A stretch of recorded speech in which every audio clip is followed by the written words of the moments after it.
quotes, infused with the scent of potpourri, films we commit to memory. Crossing the felt ropes, watching from home on my TV, looking at all my eyes can see. They tell me I view obsessively. Hello and welcome to The Obsessive Viewer. We're a weekly podcast that reviews one or two new release titles every episode with an occasional free-for-all segment at the end that we call Potpourri. You can find more of our work, including my written reviews, full episode show notes, and the complete backlog of our episodes at obsessiveviewer.com. You can also write into the show by emailing me at matt@obsessiveviewer.com. And if you'd like to support us and get access to hundreds of exclusive episodes, you can join our Patreon at patreon.com/obsessiveviewer, where you can get access to content at any of our tier levels on a recurring monthly subscription basis, or you can buy individual collections a la carte in the Patreon shop section. Recently on Patreon, I had a 2-hour-long breakdown of all of the IFJA winners this year for the IFJA Awards.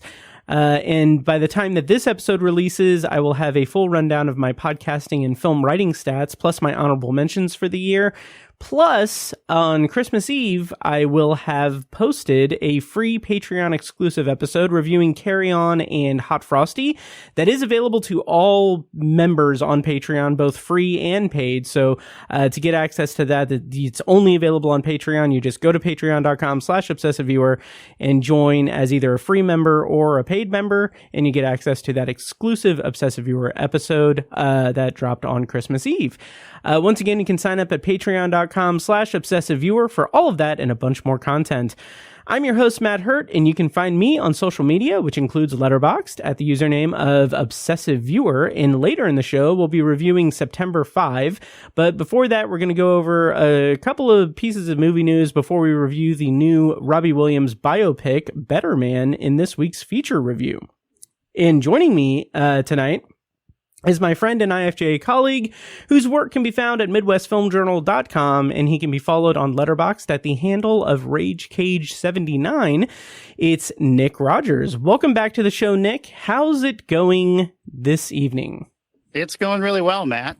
Thanks for having me on. Of course. Are you when you do your Hot Frosty review on Christmas Eve? Is it going to be in verse? Like, will it rhyme? Will you do like a dramatic reading, like a 'Twas the Night Before Christmas sort of thing? I could, and I should. You still got time. I do still have time. That is not a bad idea. It might be bad for the ears of listeners for me. But yeah, I might do something festive with that.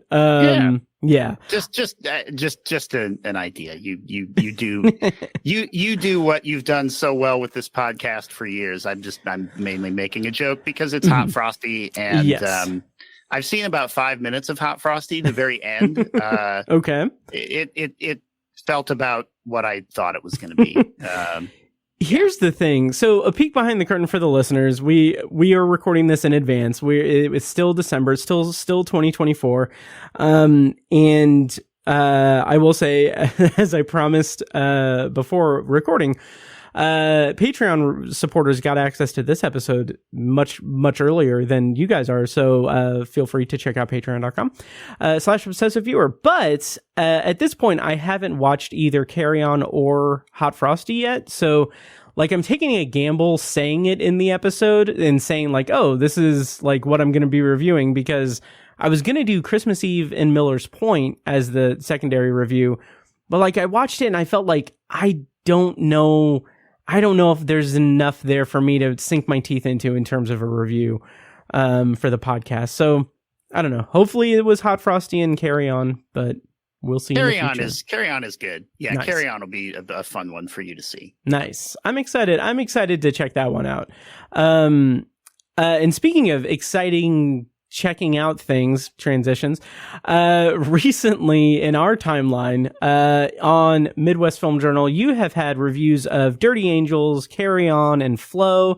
As of this recording, this coming Monday, you told me that you're going to have your year in review or your top 10 list. So all of that, like, I'll link to all that in the show notes and everything, but I also want to mention that that 2024 was the 7th year for Midwest Film Journal. and you guys do incredible stuff over there. And I mention you guys all the time. I write for you guys on occasion, and it's just like that site. I love it, and I want to make sure that the listener knows, like, hey, go check out Midwest Film Journal, because as of this recording, you guys have 378 pieces this year on there, running the gamut from a bunch of different ongoing series. You've had A Murder of Crows, the Russell Crowe one, The Marvelous Miss Meryl Streep, Gimme Toro, and now we're in the thick of Denzel Member, which Denzelmer, I'm sorry. And I wrote an essay about, oh my God, Deja Vu, which I see what you did there. Yeah. You played it very well. You had to take a moment to remember it, like you'd already been there. That is, I'm so thankful that you picked up on that, because that was just something that I thought it would be too subtle.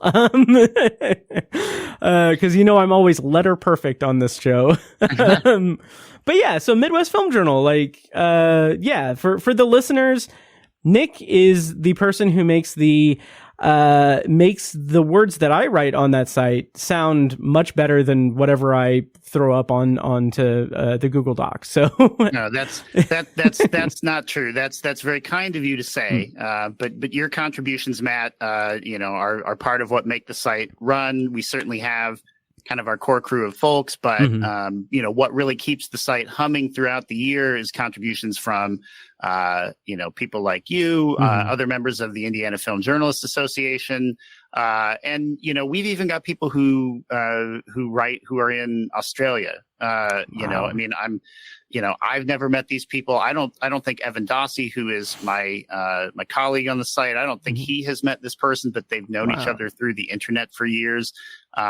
So very kind words for you to say about the site. We really appreciate that, and even more so, we appreciate your willingness to be a part of it. Of course, to contribute as often as you do with all the other great things you've got going on with your own podcasts and your own work. Thank you. Yeah, it's always a blast to get to write for you guys, because like, especially this year, like with going through doing the podcast, doing like more full time, I guess you would call it, like weekly. I haven't had a lot of like not time, but I haven't had a lot of like mental capacity to like write this year. So like my stats for 2024 is just like I wrote like seven reviews for Obsessive Viewer, and I think 2 essays for you guys. And the rest is just podcasts, which I'm very proud of and very excited about. But it's like, I don't know, anytime I have the opportunity and the capacity to write for you guys, I'm very excited to contribute. Awesome. Yeah. Well, we're always happy to have you. And we've got some years in review coming up. You mentioned mine's going to go live on Monday. Anyone who looks at that and wonders what kind of madman I am, please know that it's meant to be read in chunks. If you choose to read it all at one time, that's on you. Feel free. We love that. But it's meant to be piecemealed. So you just keep that in mind. And we've got some cool stuff planned as far as series go for 2025. So nice. We'll get that rolling here. Will it be rolling by the time you're listening to this? One may never know. Nice. Right. Well, I will put links in the show notes to everything that I can think of. But yeah, I implore everyone listening to check out MidwestFilmJournal.com. It's a beacon of greatness in film criticism on the internets.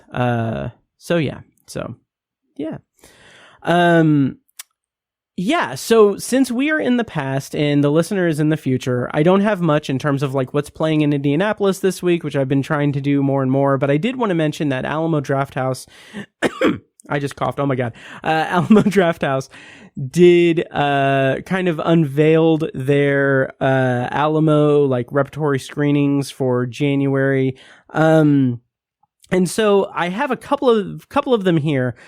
First, they're going to be showing, as part of their Queer Film Theory 101 series, they're going to be showing Death Becomes Her on January 20th. And on the 21st, they're going to be showing Citizen Kane. And on the 29th, they're going to be showing To Kill a Mockingbird. And in terms of like the umbrella of Alamo Drafthouse, they are showing somewhere Seven Samurai in 4K. But it hasn't been announced in Indy yet, so I don't know if they're going to get it. And like, I feel like a spoiled kid being like, I want to see Seven Samurai, because I've seen it in the theater like 3 times in the last like 4 years, or 5 years or so, and it's like, okay, I don't like, if it comes there, I'll see it. If it doesn't, it's fine. But that's what's going on at the Alamo. So.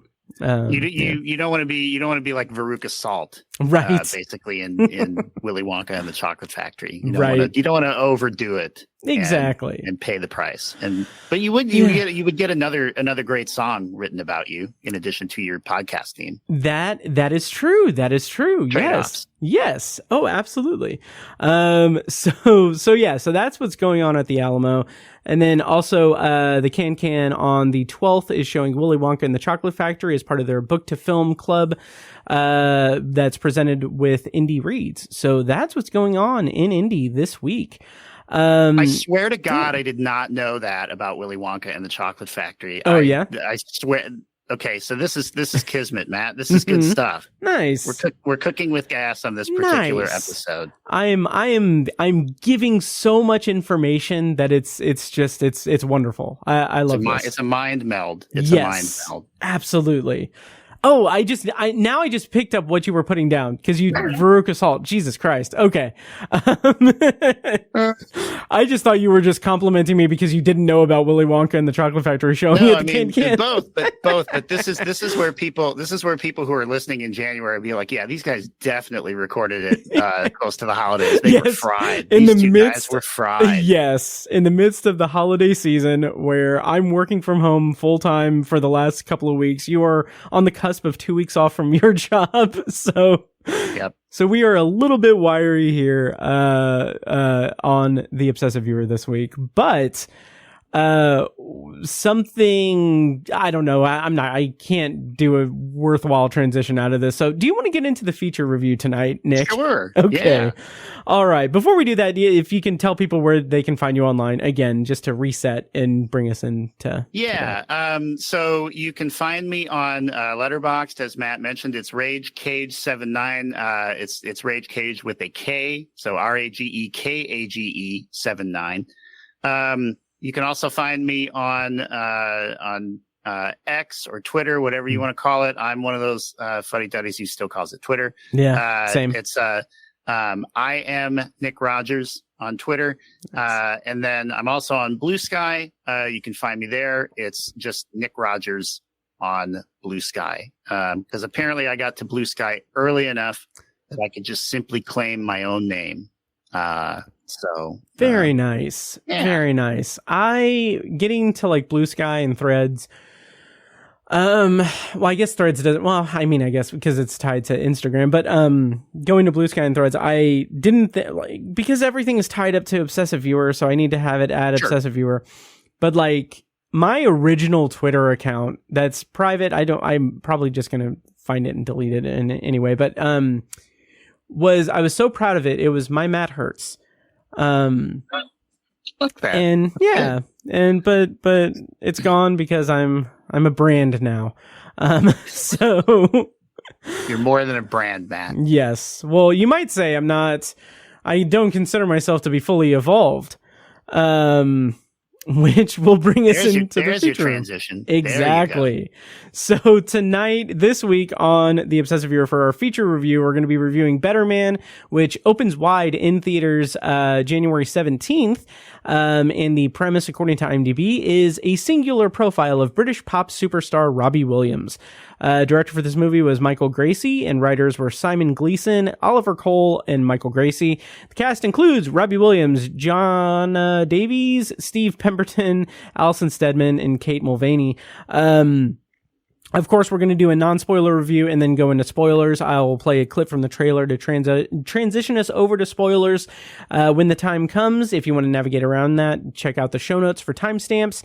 Those are available in your app or at obsessiveviewer.com/OV461. So yeah, let's go into non-spoilers, our non-spoiler review for Better Man. Nick, how'd you feel about Better Man in non-spoilers? Sure. Well, I guess one question to ask is, what do we want to say about the particular approach to this movie in the non-spoiler space? And I will defer to you. I will say, do you mean like what the conceit of it is?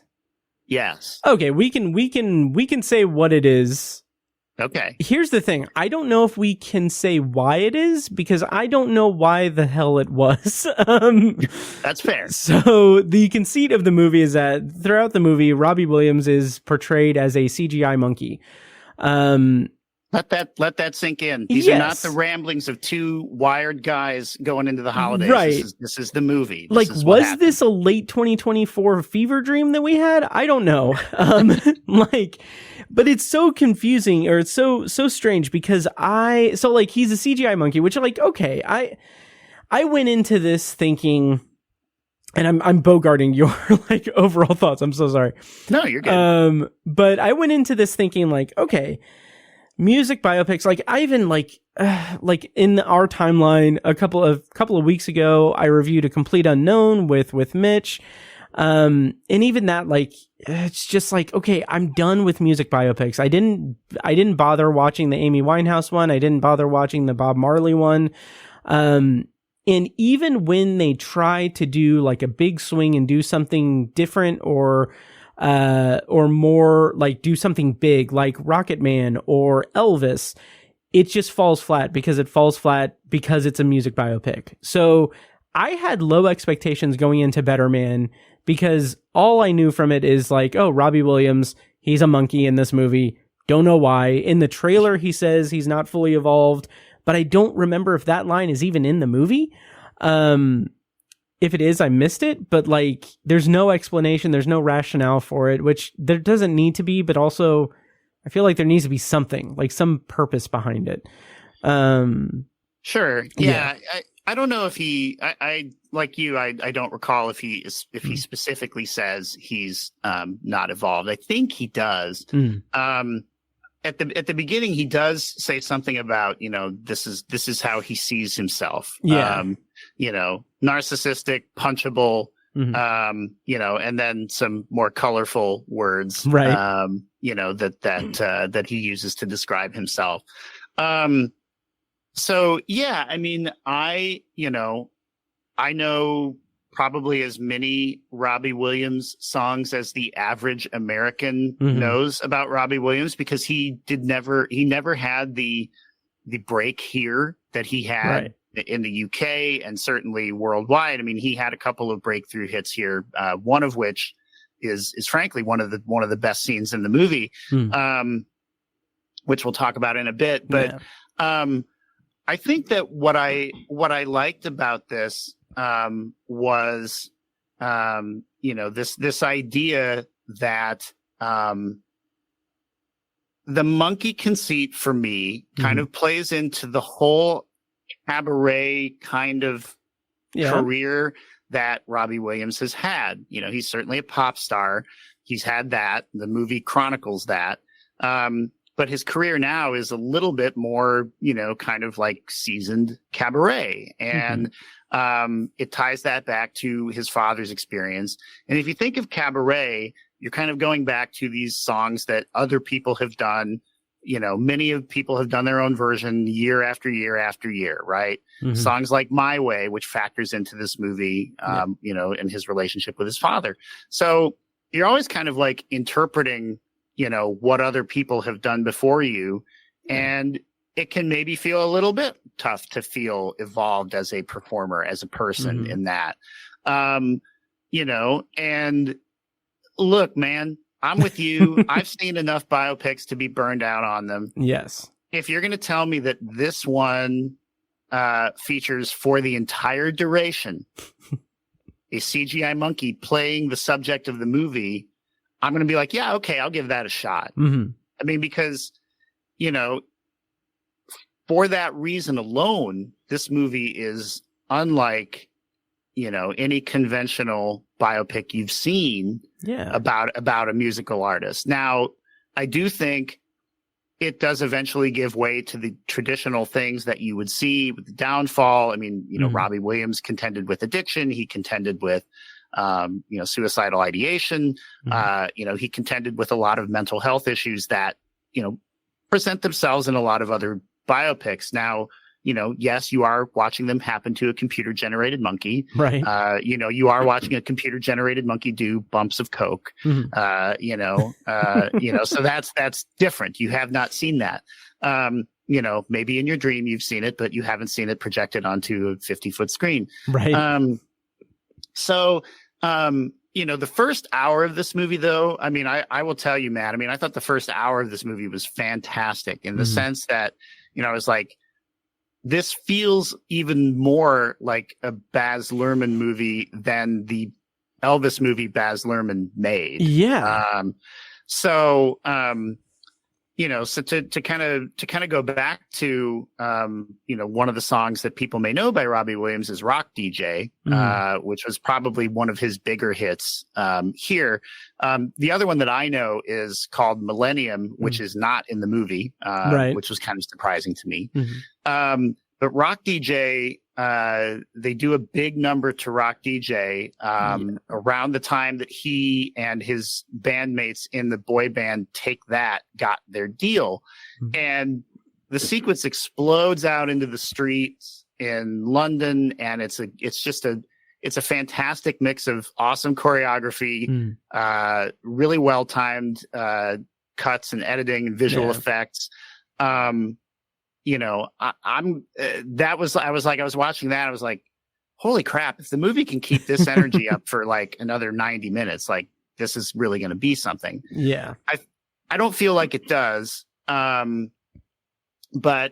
you know, I was still very entertained. I felt like it presented the neuroses of its artist in a really interesting way beyond just the CGI monkey conceit.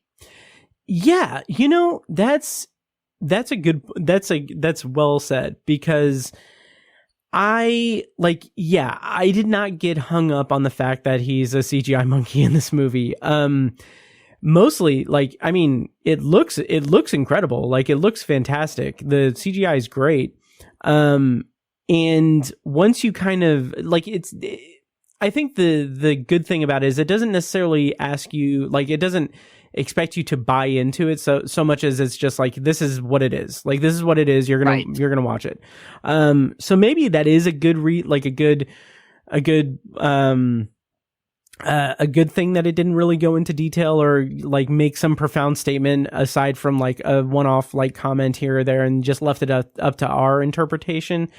But I agree. Like the set pieces, the choreography, and in that specific one, in Rock DJ was like that. I was kind of blown away by, and I was just thinking like it's presented like it's done one of those like faux oneer things, and like you said, perfectly disguised cuts, and the costume changes and stuff is just amazing. It's absolutely amazing. The scale is huge, and I think like that did kind of blow its wad a little bit, because it was just like, where do they go from there? There's like another really good one on a ship.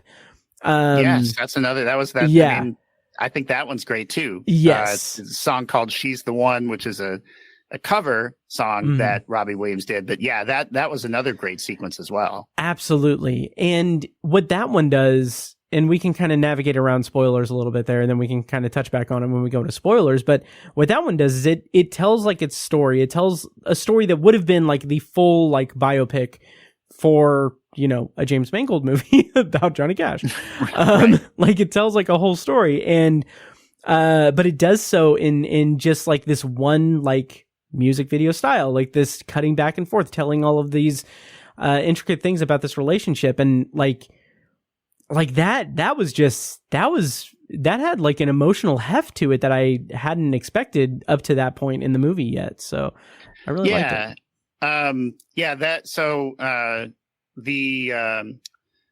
This was a runner-up for the IFJA for its stunt and movement choreography award. So we lump in action films that may have traditional stunt choreography, but also musicals such as Better Man. And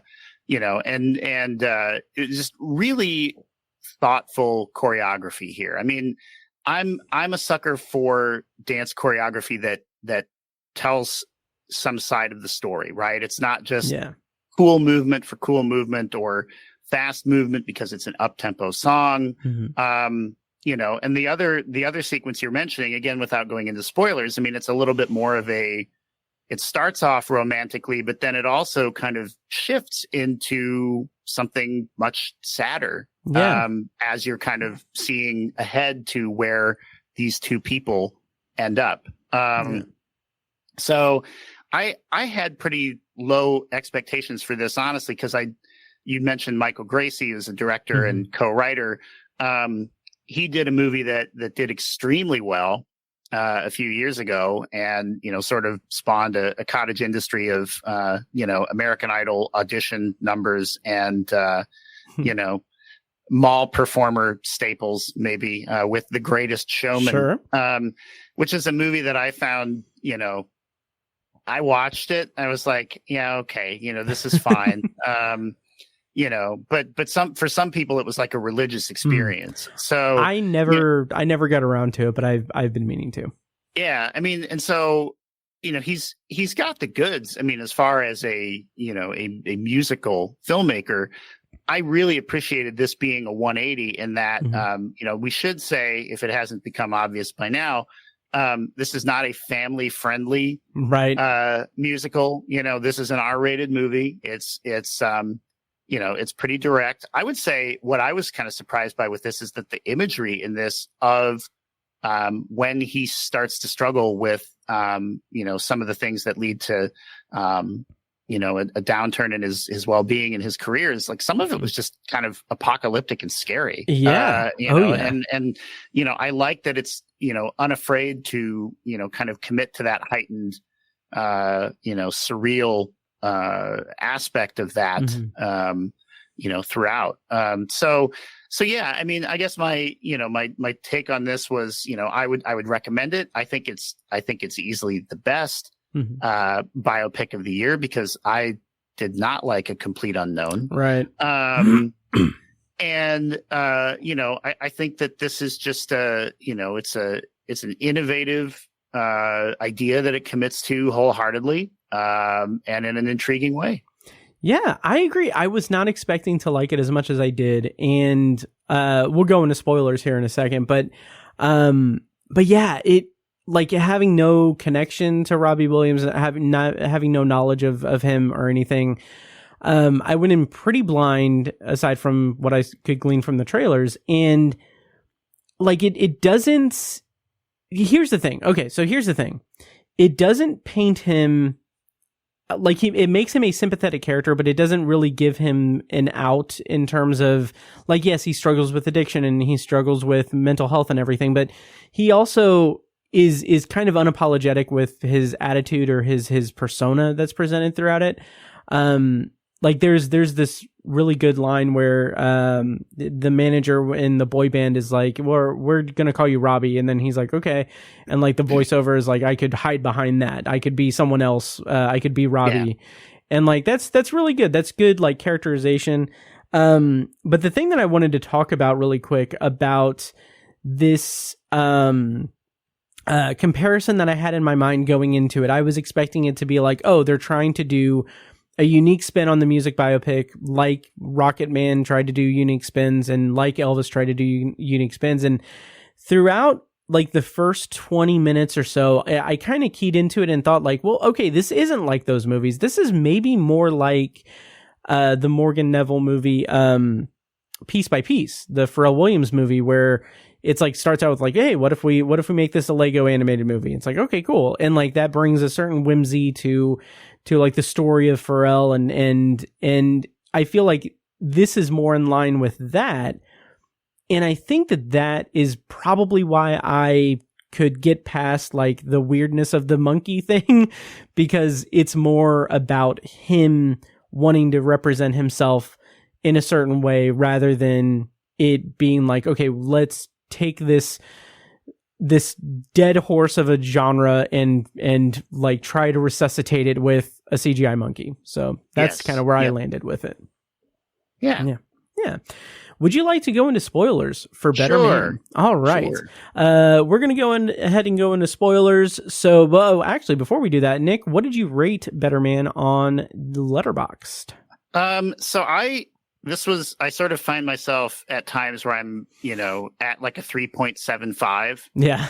Right. And that's not an option. So I either have to round down or round up. And I rounded up in this instance, just because, I found, the first hour of this movie, I mean, there's nothing about it I would say they needed to change. So for me, I landed at a 4 out of 5 on this. I did my top 30 for the year, in my year in review, and I think this was number 29. So nice. So I went 4 out of 5. Nice. I ended up doing 3.5 stars. Like I said, I wasn't expecting to like it as much as I did. That first hour, like you said, is fantastic. And throughout it, I was like, this is probably like, I would probably have felt like I was going to land on like 4 stars if it could sustain that. But sure, the last like 30, 45 minutes just kind of like did not stick it for me. So 3.5 stars. So we're gonna go ahead and go into spoilers for Better Man, which again opens wide in theaters on January 17th. So I'm gonna play a clip from the trailer. When we come back, we're gonna be spoiling Better Man. I'm Robbie Williams. I'm one of the biggest pop stars in the world. This is my story, but I'm not going to tell it in an ordinary way, because I don't see myself how others see me. For the next 2 hours, your ass is mine! To be honest, I've always been a little less evolved. I don't wanna rock! So let's take it from the top, shall we? I sit and wait. My dad was well enamored by the stars of the day. You can't learn it. You're either born with it, or you're a nobody. There's an angel. Don't want to be a nobody. All right, so spoilers on for Better Man. Nick, where would you like to begin in the spoiler discussion for Better Man? Well, one of the things that that we didn't quite talk about with the sequence on the boat, she's the one. So to me, like where the choreography gets really thoughtful in that is, it's very swoony. There's, lots of very, big flourish romantic dance moves. But then it kind of like the characters start to trade like what I would call like a trust fall, where you like in a movie, like you've seen, like if people are in a support group and they, like 5 people like kind of like form a little semicircle and somebody like falls back into their arms. Right. Yep. So there was that element to that in the choreography while you're seeing, a pregnancy and, decision to end the pregnancy for the sake of their careers and the sadness that, that kind of the wedge that kind of brings between them. That's tough to eliminate. But then it's cutting back to like this moment of connection between the two of them on the boat. And I thought that was just a really powerful, collapse of, these 2 points in the relationship, and it kind of speaks to maybe his fear that, he is less evolved. He's not going to get to this point with the person in his life that, his disappointment is inevitable. That's kind of been like, pounded into him, by his dad's experience. His father leaves, the family pretty early on for, what appeared to be like a gig singing on buses for soccer fans, right? And the occasional like convention center gig, I guess. It's pretty nebulous about it, but like what they get across is that it's small time, and it's like yet his father left his family more or less to do this. I also like how his father just refers to him as youth. Oh yeah, he like never calls him by his name. He right. just calls him youth, and it's like, again, it kind of made me buy into the monkey aspect of it more, because it's like, it's like that's a concept. Like, you are youth. You're not my son. You're just a young person, right? Yes. And like, so I thought that like there's little touches, in that first hour, especially that are really thoughtful. Eventually Robbie Williams hooks up with a creative partner who tells him songs are only valuable if they cost you something. That's a really great, succinct notion of honest songwriting. They're a transaction at heart, between, the subject of the song and the writer of the song, between the performer of the song and the listener. Yeah. So the podcast host and the audience. That's right. Just a lot of really thoughtful things in that first hour. Again, like we said, the second hour, I think that the harder edged approach afforded it by the R rating probably made it a little more palatable, at least for me. Sure. It does feel a little scarier. There is a sequence where he performs at Nebworth, which is a large festival in the UK. It's a major festival. It's like a badge of honor for artists to draw huge crowds. There's like a moment where he jumps down from the stage and he gets in like this, apocalyptic, like Middle Earth looking battle with like all the different previous monkey versions of himself. I wanted more of that from the second hour because I thought that sequence was really great. Me too. I guess I wish they had maybe focused more of the creative energy on the downfall rather than just letting the downfall speak for itself. I agree with you. I did also like the way that downfall is, like, the lead up to that is him seeing those versions of him in the audience, like basically just like telling him he's no good, telling it, like feeding him all of the negativity. Right. And like when it would break into that, I like that kind of, as my interest was starting to wane a little bit, like that would pull me back in, because I thought that was such an elegant and terrifying way to just showcase that like imposter syndrome, that like inner doubt, and like the ruthlessness of that is demonstrated really well. And I like the culmination of that being this like weird post-apocalyptic like battle with all of them. I thought that was just really well done.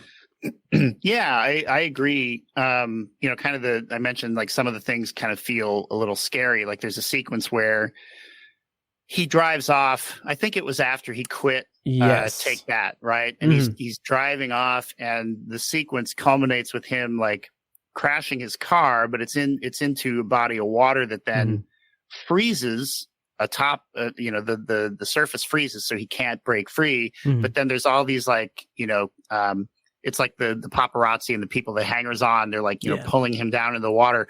And I mean, and even that like is filmed in a way that, it looks like a horror movie rather than, some kind of, bright, fun musical. Right. So yeah, I mean, I think there's a lot of just interesting choices in addition to the monkey aspect going on here. But the thing that I love most about it, and I almost wish they hadn't even done this, but it's kind of a concession. Never once during the movie, never once does the monkey turn into Robbie Williams. Not in the middle for like a break from that conceit. Not at the end when there's the reconciliation with his father. There's only still images during the credits. And I almost feel like they would have just left that out. I think that would have been even better, because it's like, it's like, if you want to know what this guy looks like in real life, go look it up, because this is how he wants you to see him. It didn't detract from the movie for me because it's the closing credits, right? I mean, it's like the movie is done. but I really did appreciate that they stuck to it the whole time. There's never a moment where they shy away from it. I agree. I really liked that too. That was refreshing. I was expecting them to break that format or do something like different with that. But no, they committed to it aside from the closing credits. But yeah. Once it gets into the kind of downfall and everything, when he loses his grandmother and he kind of has that kind of turning point where that's like the upswing and he not upswing, like he's not happy about it, but like that's when he turns a corner and gets better and everything. I felt like that played a little too much into the genre conventions of it. And I didn't do my due diligence. I don't know if that's like true or how that factored into his real life or what have you, but it just felt like it wasn't bad enough to where it was like it lost all the goodwill from the first half by any stretch, but it was just like, okay, I've seen this before. Now it's just a monkey. It's also a really quick turn in the movie. It's not, it's very much depicted as, like, oh, here's the impetus for him to, like finally, right. Get on the straight and narrow. And, I mean, Robbie Williams has, he's gone on to, I believe, I don't know if I think he's currently married. I mean, he has a marital relationship with someone that's not in the movie. So the main character, with whom he has the primary relationship is the movie is not who he's currently with. And it was kind of funny, people who kind of came up in the era when we came up. I don't know if you recognized the All Saints song, because the girlfriend in that he was dating was in this other band called All Saints, which was like like the all female equivalent of Take That, right? Like just handpicked, thrown together, prefab songs, that kind of thing. And they had a song called I Know Where It's At that was like their one song here that I knew. And so when I heard that, I was like, yeah, okay, I know that one. Nice. I was completely ignorant of that. Yeah. No, but I think there were so many bands like this and artists like this at that time of, that some of them just didn't crack over here. I mean, yeah.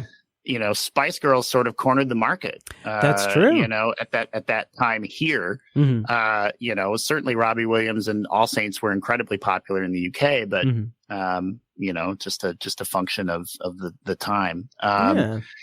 So yeah, you'd mentioned Rocket Man. I feel like this probably has the most in common with Rocket Man. I probably preferred this to that just because it felt like it took a few more risks. But it has that similar feel and energy. So if Rocket Man worked for you, I think you would enjoy this one as well. I agree. And even if you didn't like Rocket Man, I wasn't a huge fan of it. I didn't see it until like the award season crunch, and it was one of those that's like it was blends together and everything. But yeah, I mean, even if you weren't a fan of it, I think that there's a lot of unique takes in this, or that to offset the kind of conventional stuff, and just some really good choreography. Yeah, like it's worth seeing for those sequences. Yeah, absolutely. Yep. Any other thoughts on Better Man? No. I mean, I think we've covered it pretty well. If they ever make a biopic about my favorite band, Pearl Jam, they'll either have to go with a different title, or they will have to make sure they slap the year on it. To make sure there's a distinction. Sure. So. Of course, I would just really want them to just focus on Last Kiss and that one. That's a trigger for me, man. I respect that you've held on to that one for so long, and you know that it's a trigger for me. But, yes. Well played. Yes, thank you. That's our review of Better Man. Let us know what you thought. Again, you can find Nick on Twitter at I am Nick Rogers and on Blue Sky at Nick Rogers. Also on Letterboxd at RageCage79. And that's our review for Better Man. We're going to go ahead and go into probably a brief secondary review, non-spoiler secondary review, I guess, of September 5. But first, before we do that, I just want to do my usual spiel. Before we get to our secondary review, I'm going to take a quick moment to remind you that if you like the show, please take a moment to follow us on social media and subscribe to and rate the show on Apple Podcasts, Spotify, YouTube Music, or whatever your preferred podcast app is. And don't forget to subscribe to the Obsessive Viewer Podcast YouTube channel as well, where I'm posting more and more videos, sort of, and live streams of podcasts occasionally. And if you're interested in starting a podcast of your own, you can go to Libsyn and use the promo code OBSESS when you sign up for a new account. You'll get up to 2 months free, depending on when you sign up during the month, and we'll get a commission on it as well. More details on that in the show notes of this episode. And now, back to the show. Tell me I view obsessively. Ready, camera one. Hit it. Good morning, I'm Jim McKay speaking to you live from the Olympics in Munich, West Germany. Talk me through the day. Starts with volleyball, then there's boxing. Good. It's America versus Cuba. Sure you want to bring in the politics? It's not about politics. It's about emotions. And we're clear. Great job, everyone.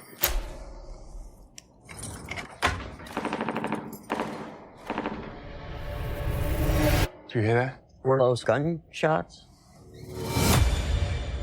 All right, so we're going to review September 5. It is opening wide in theaters January 17th as well, and the premise, according to IMDb, is during the 1972 Summer Olympics in Munich, Germany, an American sports broadcasting team must adapt to live coverage of the Israeli athletes being held hostage by a terrorist group. Director for this movie was Tim Fehlbaum, and writers were Moritz Binder, Tim Fehlbaum, and Alex David. And the cast includes Peter Sarsgaard, John Magaro, Ben Chaplin, Leonie Benesh, and Zinedine Sowalem. Apologies for mispronouncing everything. So September 5th or September 5 is a movie that had it was one of the special screenings, special presentation screenings at Heartland Film Festival here in Indianapolis back in October. And I believe that's when you saw it, Nick, correct? Yes. Yeah. Yes. It So, was, I think it was the last day of the festival. I think nice. they squeezed it in on the afternoon. Yeah. Okay, so it's been a couple of months. So let's go scene by scene, go in vivid detail. Right. How did you? I did write my review within a few days of seeing it, so that Nice. it wasn't like completely gone. If I tried to write it Nice. now, I'd be totally screwed because Yeah. I've seen way too many movies. Right. Right. So yeah, let's talk. It'll be a non-spoiler review. The obvious kind of comparison, or the thing that I kept in my mind throughout this movie, was I was thinking about Spielberg's Munich. Yeah. Which I love that movie, and it obviously deals with the aftermath of this tragedy. And this movie is from a different perspective, obviously, and it is depicting it in not real time, but it's in the moment. Sure. Yeah. So how did you feel about September 5 overall? Let's, you use the term "in the moment." This is a film that, for me, in the moment, as it's unfolding, it's from a technical perspective, from a performance perspective, it's extremely well done. You get a feel for how cramped and uncomfortable and probably incredibly smelly the control room had to be, between all of the smoke and sandwiches and sweat and all of the things that that are happening in there. The editing is really well done in this to just kind of give you that propulsive feel. And the cast all works really well, playing off each other. I mean, Peter Sarsgaard and John Magaro are probably the two most recognizable faces in this. Yeah. Peter Sarsgaard, gets top billing. But really they all work really well together. I think that for me, where, I like this movie and I would recommend it. I think it's worth seeing. I think where it fell off for me from its potential was, so it's always tricky to walk a line when you're making a movie of the past in the present day, right? Yeah. It's a tricky line to walk between overplaying and underplaying the reason why this story matters now. If it's a hammer to the head, that doesn't work. If it's too light, that doesn't work either. I did feel like the movie kind of chose to avoid that altogether. Yeah. It's very much just a straightforward depiction of these events. I think these events are pretty pivotal in, an element of institutional death for journalism, in a way. And how you feel at the end of the movie about that is really, I think, just contingent on, what you know and what you bring into the movie rather than what the film says. Now, this isn't the death of journalism, altogether in this moment, but it was certainly a moment when the pressure to be first in the TV era, this had happened, certainly before in the print era. The pressure to be first for a global audience had some incredibly catastrophic consequences for accuracy, for integrity, for sensitivity to being right and reporting accurately in this situation. I feel like it maybe drops the ball a little bit in that. I mean, it's 90 minutes. It's like you said, it's not in real time, but it's certainly in very quick collapsed time. Yeah. So I did like it. I think it's well done from a technical perspective. Where it fell a little bit short for me is, maybe for a film about journalism, it could have stood to maybe editorialize a little bit more about kind of the point of why this story matters today. That's a really good point. Like I agree with you on that. When it gets to that point, when the characters get to a point where they have to make a decision, like a very vital decision, and the way it all comes out in the wash is very tragic and bad. It's a bad time, but something you said about putting in like modern sensibilities, or why it's important to talk about, like the thing that I didn't connect to this while watching the movie, but just now when you were talking about it, I was thinking about the Boston Marathon bombing and how Reddit went like, oh, hey, these people are the ones that did it. And it's just some dude with a backpack that was not connected. Right. And I agree. I do wish that there was a little bit more, like you said, editorializing or more kind of connection to modern, the way news spreads in the modern era, but then I also don't know how exactly you do that in this, because it's so wildly different. Sure. And yeah. I guess, the ending of this, again, we're not going into spoilers, but it was almost like even if there was just one scene where and obviously you're not asking characters from 1972 to gain some precognition of how their immediate action has sent dominoes falling for a half century. That's not what it needs. I did feel like it maybe needed just a couple beats more of reckoning with everything that had just happened. Yeah. Kind of before it cuts to the credits. Mm-hmm. But it's a tricky line to walk, because this is a good movie. I think it falls to me a little bit short of that greatness. And, you'd mentioned Munich. Mm-hmm. Munich, I think, does a very good job of tethering itself to contemporary concerns. Yeah. That closing shot is everything. Yeah. I mean, and so, the other thing is this is a fraught topic, and maybe the filmmakers just chose to avoid that for that reason. because it can be, as you mentioned, kind of the hair trigger response. It could be very easy to, have this film perceived as taking one stance over another, in the conflict that it's outlining. For what it's worth, I don't think it does that. I think you could have included what I wish it had included without doing that. Right. At the same time, it's also not lightweight because of that. Yeah. There are very tense moments within this. They talk about, the word terrorism faded into the background for us now. I think there's a scene in the movie where they're like, whoa, wait a minute. We gotta be, you can't just use that word. That's a pretty loaded word. Right. So there are some really strong moments where they debate, the weight of a word, the meaning of language. There is a great line toward the end. I just want to make sure I wrote it down as I have it right here. They said, we were waiting for something to happen because we wanted to take a picture of it. Oh yeah. Yeah.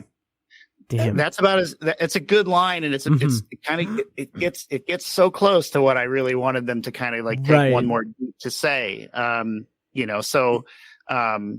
do you, go for it. Oh, sorry. I was just going to ask, do you think that so that position of it not taking like a hard stance or not even like going that extra mile to make commentary or make a statement or anything, do you think that is them playing it safe, or that's them trying to be more committed to an authentic depiction of what happened in real life?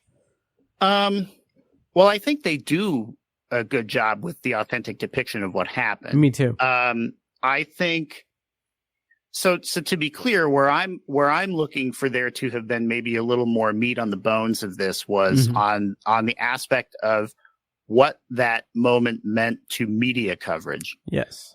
So in that sense, it's removed from the political considerations of the conflict itself. I do think that the filmmakers probably wanted to play it safe even on the media side of that, because, it's not lionizing these folks. It's not demonizing them either. It's acknowledging these were tough calls to make. And I think it's trying to honor people who are trying to make the best decisions based on the information they have. Yeah. I think they were trying to play it safe because they don't want it to seem like, you should feel like everybody in this movie you just saw made the worst call of their life in what, because that's not it. And that's not what happened. But I do think they were trying to play it safe in terms of legacy. This was, it's always hard for me to write reviews about, and I gave this a 3.5 out of 5. Nice. It's always hard for me to write reviews about films like this because there's moments where it's like, boy, if they had just taken even 2 more minutes, they could have tacked on to this, and this could have really escalated into something great. As it is, worth watching. To me, the technical credentials are great. It's always tough to write those, where you're kind of on the fence about what it could have been and what it is. And, I try to assess for what it is, not what it could be. But this is one where it's like, boy, you were right there. You you even said some things that were almost there. So I kind of have to assess it in that way. Yeah, absolutely. And in terms of the technical aspects of it also, just in terms of just overall production, like it looks great. It looks great, that kind of like, it's very dark in terms of lighting and just like the low lighting of what, it's the way it's like, the set is designed. It feels like it's like a bunker of some kind. Like it just feels very like closed and isolated. And that's one thing I really appreciated about the movie, that it carries through that by, or I don't know if this is a budgetary constraint or if it's just like an actual thing that they wanted to do, like a purpose behind it, but like having like the people in the field radioing in with their like assessment, their documenting of it, that just gives this sense of disconnect that like it really feeds into the horror of what's happening, the impending tragedy, and the confusion and fear that news group, the crew, must have been feeling in that moment, because they're getting bits and pieces of information as this event is unfolding. And I think that went a long way to really kind of sell the tension of the moment. In a really good kind of low grade way, or lo-fi way. There's also like the technology of the time too. They capitalize on that really well. Like there's a moment where, so John Magaro's character is in charge of the control room when the terrorist incident happens, and so is trying to coordinate, information from people in the field. Jim McKay is the announcer that is in real time delivering the reports that they're getting. There's a moment where he's got a walkie-talkie and a rotary phone. Yeah. And he's walkie-talkie in one hand, rotary phone in the other hand. He's holding the phone up to a scanner that he has to have a German-speaking colleague in the field translate. And then he's getting on the walkie-talkie to talk in Jim McKay's earpiece, and it's just like the heftiness of all the hardware that they had to do. Now it's like, you and I are just talking, over an internet connection on a couple of mics. Yeah, it's just, just the anachronism to now of like watching and understanding, all the work that had to go into what they were doing is very impressive also. Oh, absolutely. Just like the like piecemealing together things and to make it work. Like even this is not comparable at all, but like even 5 years ago doing this, like what we're doing now would have been like, was a hassle for me. Like this is just so easy right now. So like even in that short span, like technology has gone really good. So that long ago, it was really inventive and interesting to see it depicted that way. Yeah.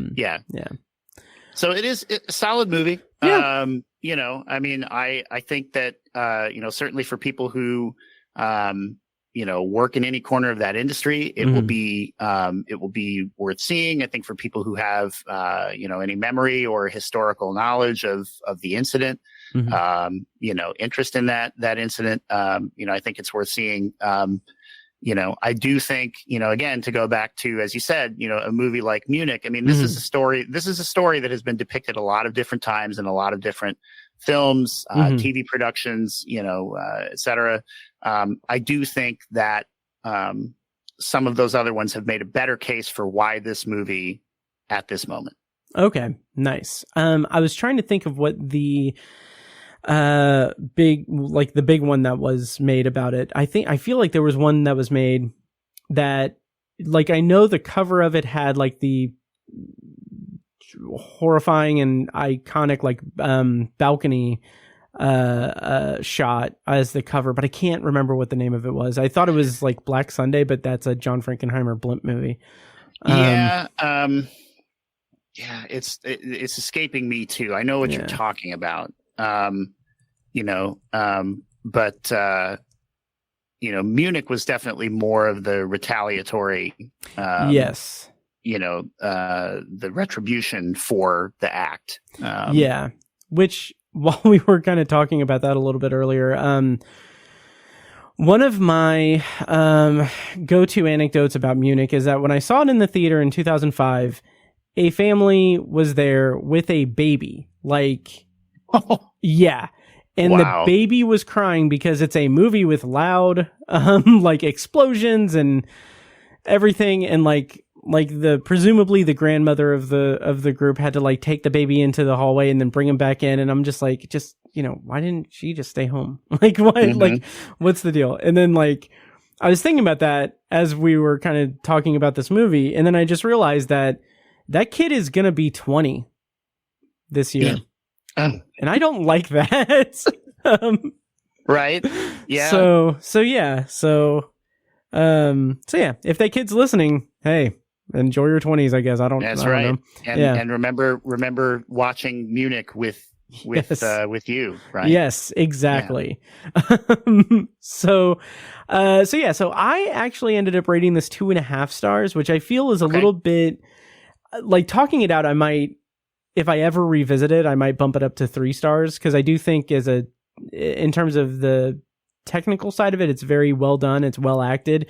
I also really liked and thought it was interesting the way that it incorporated how, like, the overall sense of the Munich Olympics and the kind of under the shadow of World War II, and like how that factored into it. I thought that was really, really compelling.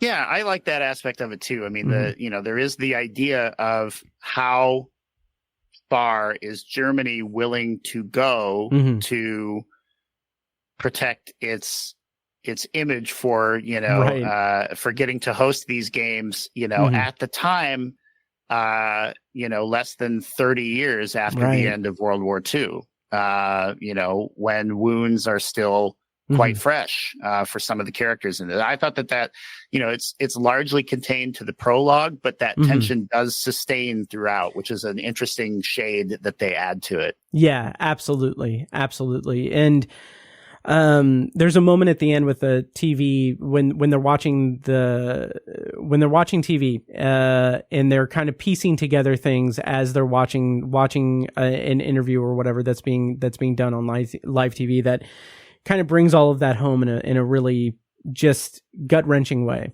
I should say West Germany. At the time, it was West Germany. Yes, is where the Olympics were being held. So. Yeah. But yep.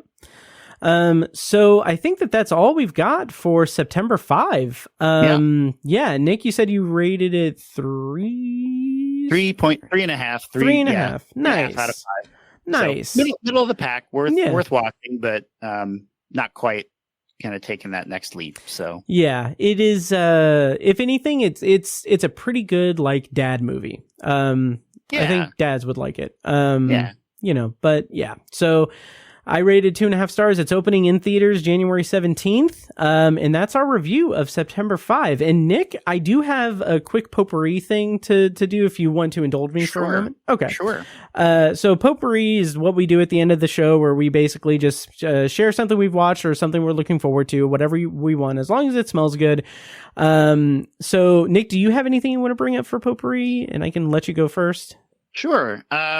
Yeah. So, as you've covered on previous episodes, we've sort of gotten through our gauntlet of Indiana Film Journalists Association, screenings, screeners, marathon sessions of trying to cram in 200-minute movies before the screener expires. And, of course, our nominations and our voting and our announcement and all of that.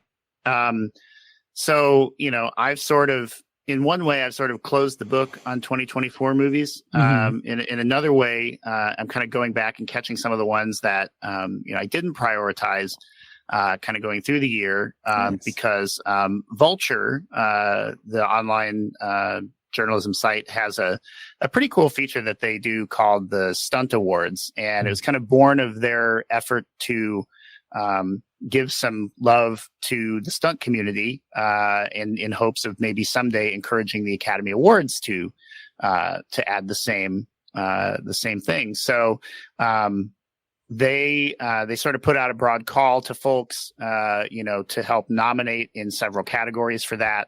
Nice. So I'm kind of going back and trying to catch, some of the ones that I missed that may have, so here the categories are best fight, best shootout, best aerial stunt, best vehicle stunt. One cool one that they have is best stunt in a non-action film. So I love that. Yeah. So I think last year it went to Jennifer Lawrence hanging off the car in No Hard Feelings. Oh yeah. Which so it's got to be a movie that is not inherently action, but it is an action sequence within it.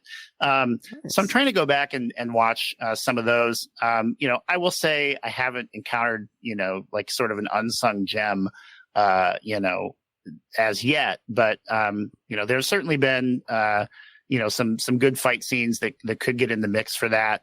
Nice. And I will in the course of this revisit two of my other favorite films from this year, one being Rebel Ridge on Netflix, and one being Life After Fighting, which is Bren Foster. He's done quite a few TV series, but he sort of did like a one-man wrecking crew with this movie. And it's got some glorious long takes of fights between people that clearly know what they're doing. And it's clearly him, not a lot of cuts, very good stuff. So it'll be fun to kind of revisit those to close out the year too. Very cool. I did not catch Life After Fighting, but that's one that I want to circle back on. Because I need to shore up my top 10. By the time people are listening to this, I will have already posted my top 10 on Obsessive Viewer on December 30th. But next week on the show, we're actually doing the year in review episode. So, I still have time to lock in a top 10. But that's really cool. I will check that out and, report back. For my potpourri, I started doing this thing early last year, early 2024. Whenever I would have a guest on, I would try to watch a movie that they rated 5 stars. And I did that a couple of times and then I stopped. But since this is the second episode of 2025, I watched today, Nick, I watched Unforgiven. Nice. Yes. So this was the first time I'd ever watched Unforgiven, and I was a little under the gun to watch it. Like, I was under the gun watching it, so like I didn't devote my full attention to it, so I apologize. But I really, really was taken with it. I ended up rating it 4.5 stars. It's Clint Eastwood, obviously 92, I think. Yep. And it's what kind of struck me about it is it reminded me a bit of Shane from the 50s, 53, I think.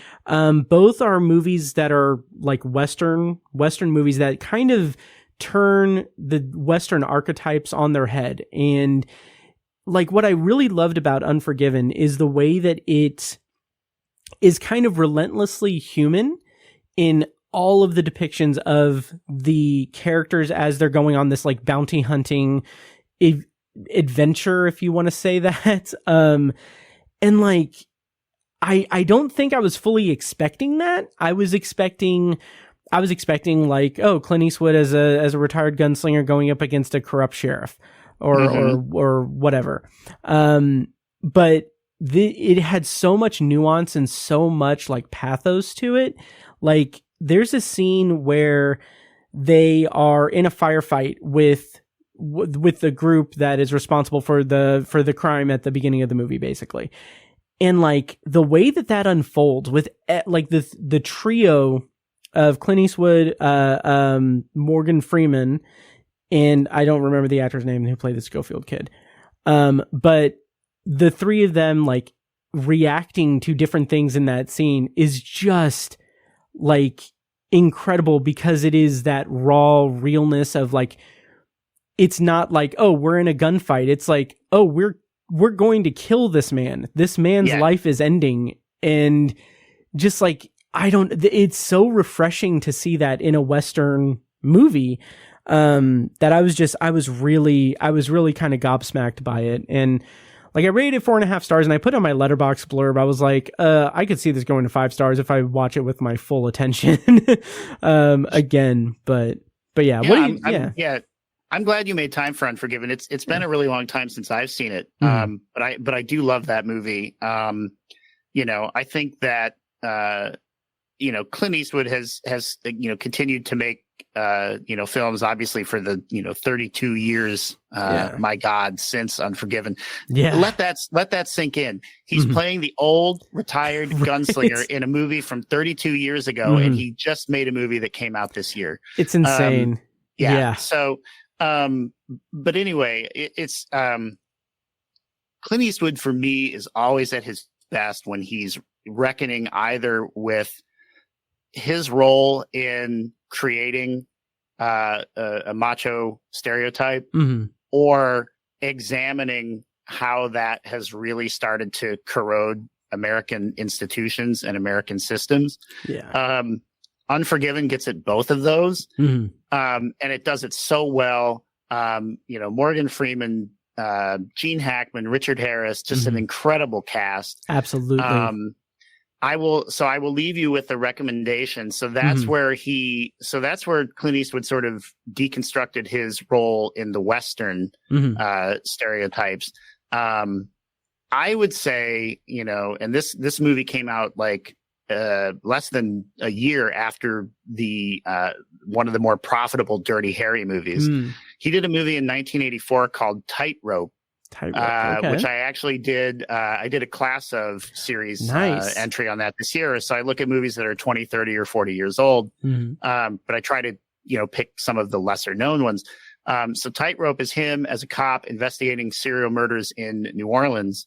And really, to me, that's kind of like the first movie that he did where he started to kind of deconstruct, kind of that Dirty Harry image, 13 years on from when he introduced it. So if you want something kind of similar, albeit, kind of seedier, serial killer-ish, Tightrope is also good. Not as good as Unforgiven, but quite good.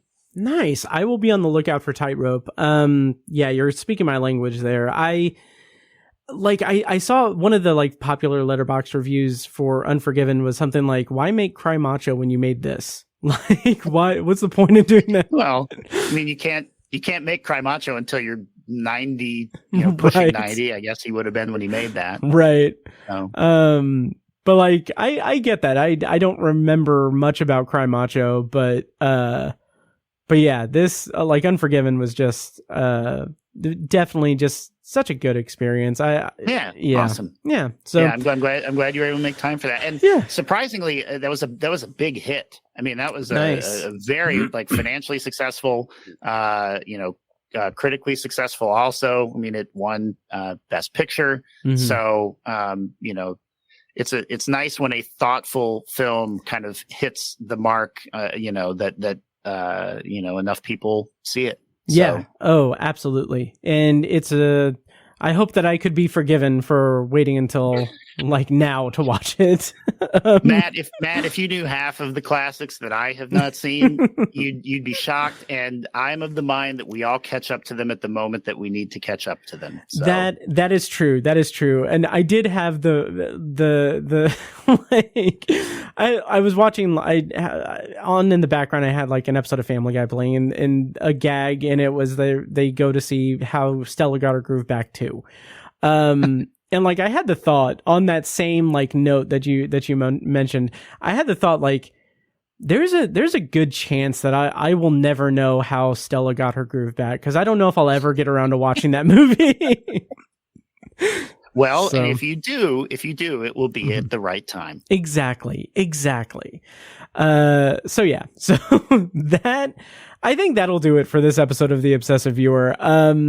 Nick, thank you so much, man. It's always obviously a distinct pleasure to chat with you, and I respect and value your insight to no end, and I appreciate the way that I'm gonna be self-deprecating again. I appreciate the way that you make my words sound good when I submit to Midwest Film Journal.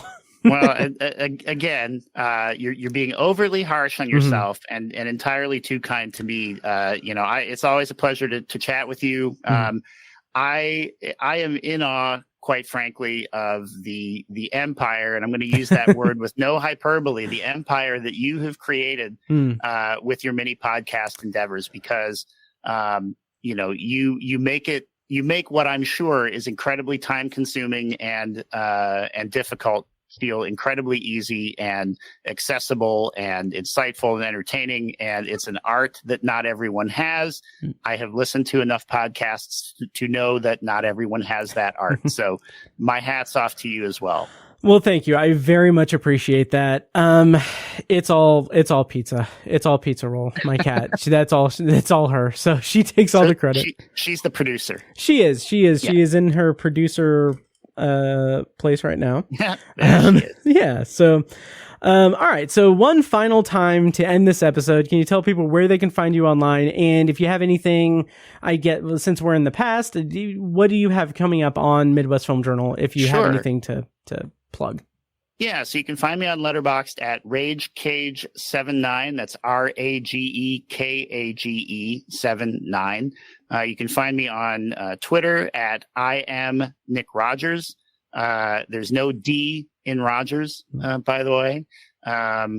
I know that Aaron Rodgers has a popular Netflix documentary right now, so everybody's going to start putting the D in my name again. Oh, geez. And then you can find me on Blue Sky it's at Nick Rogers .bsky.social, I believe is their convention. As far as stuff coming up, like you said, this is going to be in early January, except for your Patreon folks. Yes. My year in review is really meant to kind of give people sort of a window or a roadmap into things that they might have missed from the previous year. It goes way beyond a top 10 into some other categories. So if you're looking for some recommendations from 2024 that you might have missed, please check that out. And then Midwest Film Journal is just going to be kind of chugging into the new year with new releases. Our resident Paddington correspondent Evan Dossie, yes. I'm sure will have thoughts on Paddington in Peru. I think that's now in February. I think that moved out of January. Yeah. He's also our resident Den of Thieves. Right. I wouldn't say expert because I've seen it and I wrote our review for Den of Thieves. I did not like Den of Thieves. Sure. Evan is a big fan. So, I'm sure we'll have, perhaps, clashing coverage of Den of Thieves 2 to come. And like I said, we've got some other kind of month-long series planned and some recurring series. And so we're just going to keep things rolling here in 2025. Awesome. Yeah, I'm excited. In a weird way, I'm excited for the January, February months, as a decompressing from end of year stuff, like just the stuff that's going to come out. It's like I'm sure that there's going to be good movies, but like I'm excited to like really flex my A-list subscription, just see like Last Breath and like Den of Thieves 2. Like it's going to be a good way to kind of decompress. So the start. Because you and I and all the other folks in the group, we cram in a lot of long, complex dramas at the end of the year. It is nice to just like take a month and watch Gerard Butler and O'Shea Jackson Jr. blow things up overseas. Absolutely. Yep. Well, thank you once again, Nick, for joining me. This has been a pleasure, and I hope to have you back at some point. I know you're a busy man, so I won't put anything on it. Yeah, of course. That's it for this week's episode of The Obsessive Viewer. As always, thank you so much for listening, and make sure to follow the show on social media and subscribe to the podcast on your preferred podcast app. Also, check out Obsessive Viewer Podcast's other shows, Tower Junkies, a Stephen King podcast hosted by Tiny and myself, and Anthology, the Twilight Zone and Classic Sci-Fi podcast hosted by me. Now that we're in 2025, I'm hoping to bring those back and really manage my time a little bit better, and have some episodes of those shows. But as far as Obsessive Viewer is concerned, next week is our 2024 year in review. It's the monster episode we do every year. It's going to be 4 hours long. It's going to be ridiculous. Very excited to chat with Tiny and Mike about that. That's coming next week. Until then, thank you again, Nick, and thank you for listening, and we'll see you next week. And now, enjoy this short clip from a recent Patreon exclusive episode. For the full episode and more Patreon exclusive content, sign up at patreon.com/obsessiveviewer. I kind of found myself defending or propping up Sarah Snook for Memoir of a Snail, which is a movie I really didn't like. I didn't like Memoir of a Snail because it felt like misery porn. It felt like just like very, very melancholy, very much just of a mood. And then the ending kind of just twists it around into a happy ending that wasn't earned. But I even had a problem with the narrative structure of Memoir of a Snail, because it's a memoir. It's Sarah Snook narrating the life of this girl. And because of that, it's this vocal performance from her that she's like telling the story to us. And it felt like a little bit disconnected from like a traditional narrative where characters interact with each other. There's some of that in that, but for the majority, it's Sarah Snook narrating this person's life. But I even ended up, because I wasn't passionate about anything in this category, I kind of found myself defending Sarah Snook, saying that like, well, even though she did that, she did tap into the emotion of the character pretty well there. So it was a weird time for me in the meeting. But like I said, I did not see Better Man or Venom: The Last Dance. But I ended up voting because my friend Brent, he went to bat for Maya Hawke for Inside Out 2, saying that her kind of performance as anxiety is very much truthful to anxiety and truthful to the wide range of anxiety someone can have. He went to bat for Maya Hawke, and I ended up voting number 1 for Maya Hawke for Inside Out 2. Thank you for listening to the Obsessive Viewer podcast. This episode was produced and edited by me, Matt Hurt. If you have feedback, thoughts on our episodes, or just want to connect, you can email me at matt@obsessiveviewer.com. For more information on this show, including a full archive of our episodes and show notes, visit obsessiveviewer.com. And if you enjoyed the show, please give us a follow on social media and subscribe to us on your podcast app of choice so you never miss an episode. Also, consider rating and reviewing the show on Apple Podcasts, Spotify, and Audible to help increase our visibility and grow our community. If you want to support the show and get early access to new episodes, as well as a steady stream of exclusive episodes, you can join our Patreon at patreon.com/obsessiveviewer. For information on more podcasts presented by obsessiveviewer.com, visit obsessiveviewer.com/podcasts. Our theme song is A Little Mad Sometimes by As Good As It Gets. For more of their music, check them out on Spotify and at asgoodasitgetsmusic.com. Thank you so much for listening, and we'll see you in the next episode.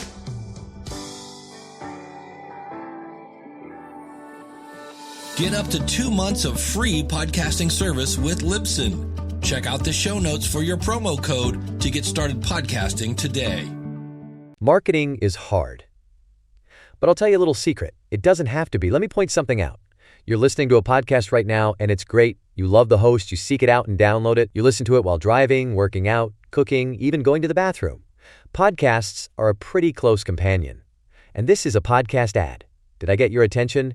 You can reach great listeners like yourself with podcast advertising from Libsyn Ads. Choose from hundreds of top podcasts offering host endorsements, or run a pre-produced ad like this one across thousands of shows to reach your target audience and their favorite podcasts with Libsyn Ads. Go to libsynads.com, that's LIBSYN, ads.com today.